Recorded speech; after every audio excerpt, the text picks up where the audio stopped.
We camped at Mettur Dam and also the KRS Dam in Mysore. That is a part of the country that's very familiar to me, and I've spent a lot of time as a child and a youth along the Kaveri there. The dam is to the brim, actually overflowing. KRS Dam is 124 feet, 8 inches and overflowing. Whenever breeze blows, it is overflowing over the dam. 1 lakh cusecs were being let out, initially 3 lakh cusecs and then 1 lakh cusecs were being let out on a daily basis, but in spite of that it was overflowing. So was Mettur Dam, 120 feet full. So I asked the local guy who was living there next to the dam, I asked him, how many days did it fill up? He said, 4 days. I said, this is not good. If it rains heavily in Coorg, it would always take anywhere between 20 to 30 days to fill up.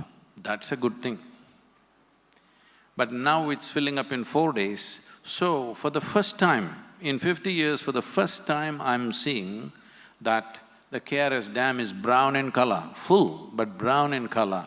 This means the soil of the mountains is coming to Mysore city, which is not a good thing. Kaveri should come walking, but she is running, this is the problem.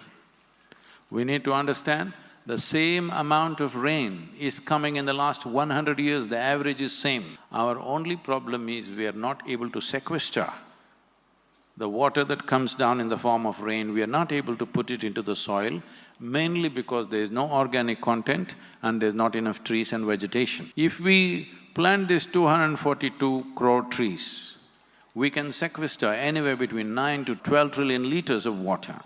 To give you a perspective of what is 12 trillion, the entire flow of Kaveri right now is 21.2 trillion liters.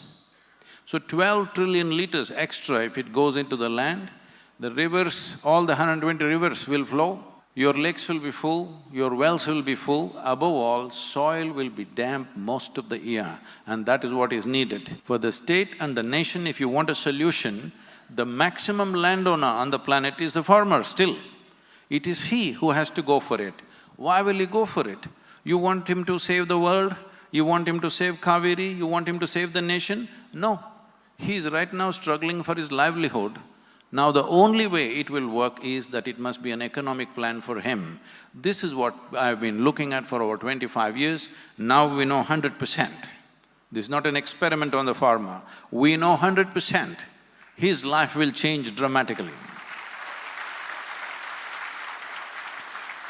Right now, if you ask any farmer, you can do a survey and see if you want.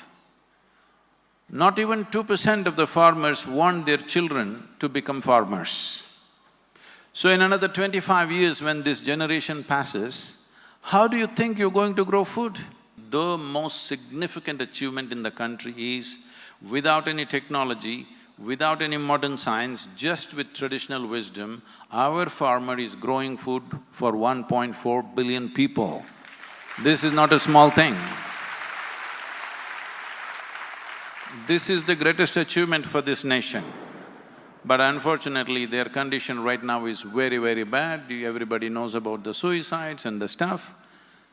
This is a game changer for the farmer, for the soil and water, and for everybody. If 33% of farmers or 33% of the land goes into agroforestry, we have calculated by 8th year, the government will be earning 29,000 crores of GST. So, it is wonderful for the farmer, it is wonderful for the governments, and the governments are responding very responsibly. The farmer is very enthusiastic. Now, the civil society, it's our business to see somehow we grow healthy saplings for the farmer. 242 crores is a lot of saplings. There is no one department in the government, there's no one private agency or a commercial force which can grow this kind of number.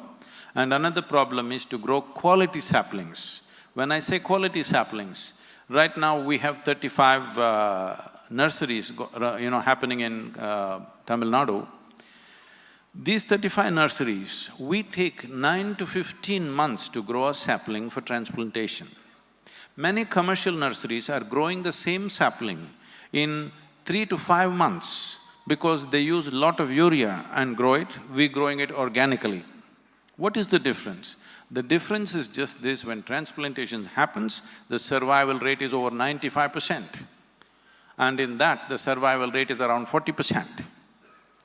And recently, the Agricultural University of Tamil Nadu, TNAU in Coimbatore, which is a premier institution in the country, invited 40 different sapling producers in the state. The Isha nurseries also went. And of the 40 samples that came, all the 39 of them had nematode deposits on their roots. The only one without nematode deposits was from our nurseries. This is very important because when you shift the farmer into tree farming, suppose you give him bad saplings which will not produce the result that we are promising him, then you are pushing him further into a horrible situation, another corner. So this is extremely important. This is why this 42 rupee campaign is going on. This will need a minimum of 12-year commitment. Are you with me?